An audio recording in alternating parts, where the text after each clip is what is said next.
Role model కార్యక్రమాన్ని తీసుకొని భవిష్యత్ తరాలకి మన రాష్ట్ర శాసనసభ ఏ విధమైన దిశ నిర్దేశాన్ని ఇవ్వాలనో ఒక మాక్ అసెంబ్లీ నిర్వహించడం ద్వారా శాసనసభ సమావేశాలు ప్రజలకు ప్రయోజనకరంగా ఉండాలి. భవిష్యత్ సమాజానికి అవసరమైన శాసనాలు చేయాలి అన్న ఒక స్ఫూర్తిని ఈరోజు మీరు నిర్వాహకులందరూ నిర్వహించినందుకు మనస్ఫూర్తిగా మిమ్మల్ని అందరినీ అభినందిస్తున్నా.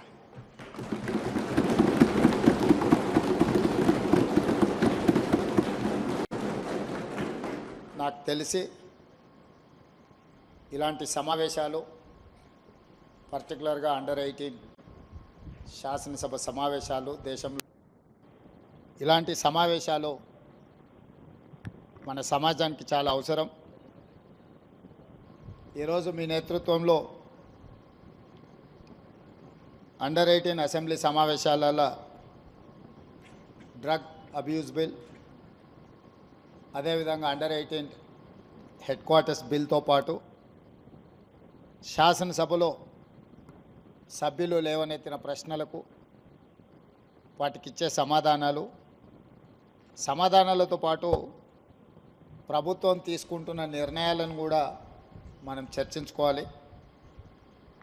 ప్రతిపక్షాలకు ప్రశ్న అడగడం, ప్రభుత్వాన్ని నిలదీయడం అనేది వాళ్ళ బాధ్యత.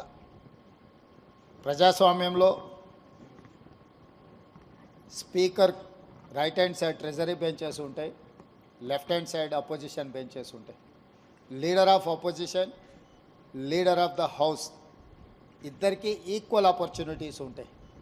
Leader of the opposition issues లేవనెత్తడానికి ఎప్పుడైనా వారు చేయెత్తినప్పుడు స్పీకర్ గారు వారికి మాట్లాడడానికి, ప్రశ్నించడానికి అవకాశం ఇవ్వాలి. అదే సందర్భంలో లీడర్ ఆఫ్ ద హౌస్ బాధ్యతాయుతంగా ప్రభుత్వం యొక్క విధానాలను చెప్పాలి. ప్రధానంగా సభను నడిపించే బాధ్యత లీడర్ ఆఫ్ ది హౌస్ మీదనే ఉంటుంది. శాసనసభ సమావేశాలను ఎప్పుడైనా బాధ్యతాయుతంగా నిర్వర్తించడం అనేది ప్రభుత్వం యొక్క బాధ్యత. ప్రభుత్వం చేసే నిర్ణయాలను ప్రజలకు చేరవేయడానికి ఇది ఒక మంచి వేదిక. కాబట్టి ఎప్పుడు కూడా ప్రతిపక్షాలు ఒకవేళ సమస్యల తీవ్రతను బట్టి నిరసన తెలిపినా, ఆందోళన చేసినా కూడా ప్రభుత్వం సమన్వయంతో సమస్యలకు సరైన సమాధానం చెప్పుకుంటూ ప్రతిపక్షాలను సమన్వయం చేసుకొని సభను నడిపించడానికి చూడాలి. కానీ దురదృష్టవశాత్తు ఇప్పుడు రాష్ట్రంలో, దేశంలో జరుగుతున్న పరిణామాలు సభల్ని ఏ రకంగా వాయిదా వేయాలనే విధానంలో సభలు జరుగుతున్నాయి. కానీ మీ అండర్ 18 ఒక మంచి స్ఫూర్తిని, ప్రశ్నించే విధానము, జవాబు చెప్పే బాధ్యత, ఈ రెండింటిని కూడా స్ఫూర్తిదాయకంగా నిర్వహించినందుకు మిమ్మల్ని అందరినీ కూడా మనస్ఫూర్తిగా అభినందిస్తున్నా.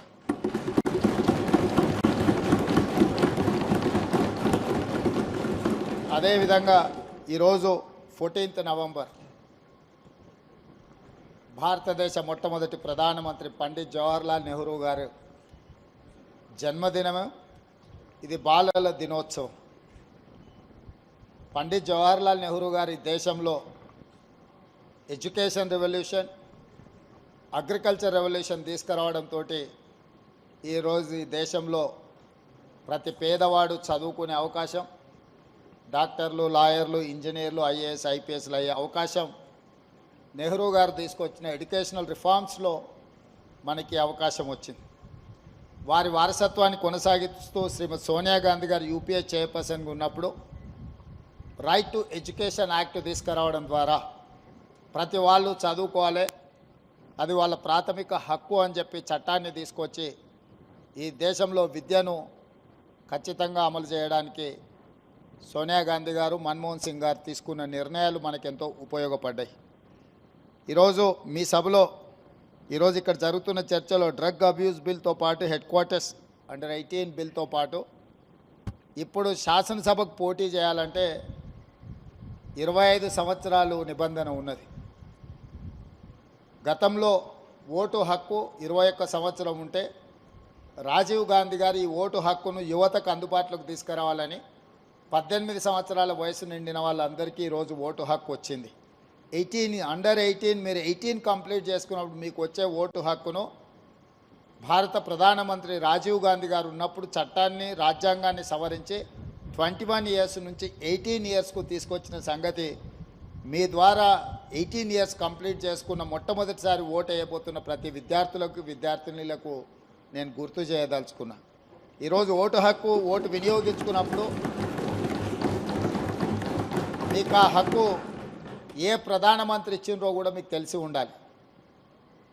అదేవిధంగా ఇంకొక బిల్లును కూడా ఇంకొక సూచన కూడా 21 సంవత్సరం నుంచి 18 సంవత్సరాలకు ఓటు హక్కును తగ్గించుకున్నప్పుడు ఎన్నికల్లో శాసనసభ పోటీ చేయడానికి 25 సంవత్సరాల నిబంధన ఉన్నది.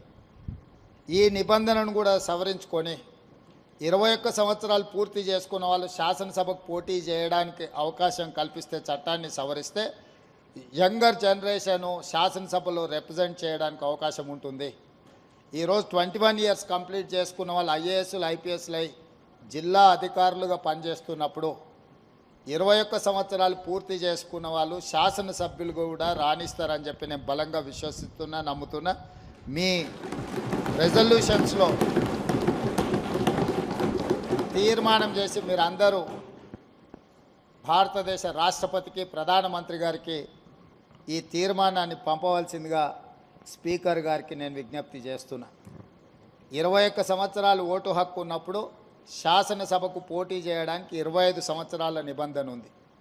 ఓటు హక్కు 18 సంవత్సరాలకు తగ్గించినప్పుడు 25 సంవత్సరాలకు పోటీ చేసే నిబంధనను 21 సంవత్సరాలకు తగ్గించడం ద్వారా యువతకు మరింత ప్రాతినిధ్యము చట్టసభలల్లో ముఖ్యంగా శాసనసభలో అవకాశం కల్పిస్తే మీ యువతకు అవసరాలు ఏముంటాయి, ఆ స్పోర్ట్స్ రిలేటెడా, ఎడ్యుకేషన్ రిలేటెడా, ఎంప్లాయ్మెంట్ రిలేటెడా, మిగతా ఇష్యూస్ని అన్నిటిని కూడా సభలో చర్చించడానికి అవకాశం ఉంటుంది. కాబట్టి ఈ రెజల్యూషన్ కూడా ఈ మాక్ అసెంబ్లీలో పాస్ చేసి మీరు ఈ సభను జరిపిన విధానాన్ని, ఈ సభలో చేసిన తీర్మానాలను రాష్ట్రపతికి పంపిస్తే తప్పకుండా వచ్చే పార్లమెంట్ సమావేశాల్లో ఈ అంశాన్ని ప్రస్తావించాల్సిందిగా ఈ తెలంగాణ నుంచి ప్రాతినిధ్యం వస్తున్న పార్లమెంట్ సభ్యులకు కూడా మీరు ఈ లేఖ ఇవ్వండి. తప్పకుండా పార్లమెంట్లో వాళ్ళు లేవనెత్తడానికి అవకాశం వస్తుంది అని సూచన చేస్తూ ఇంత మంచి సమావేశాన్ని ఏర్పాటు చేసి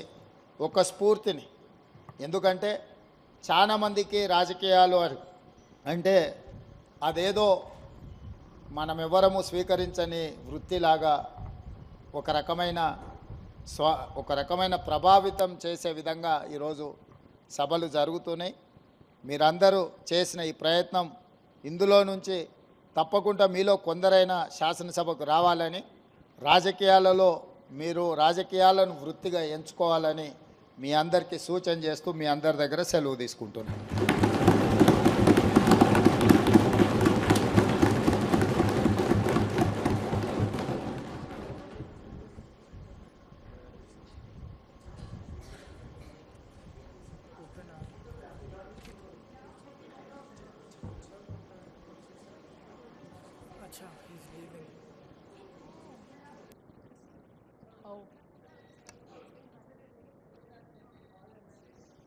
Sir.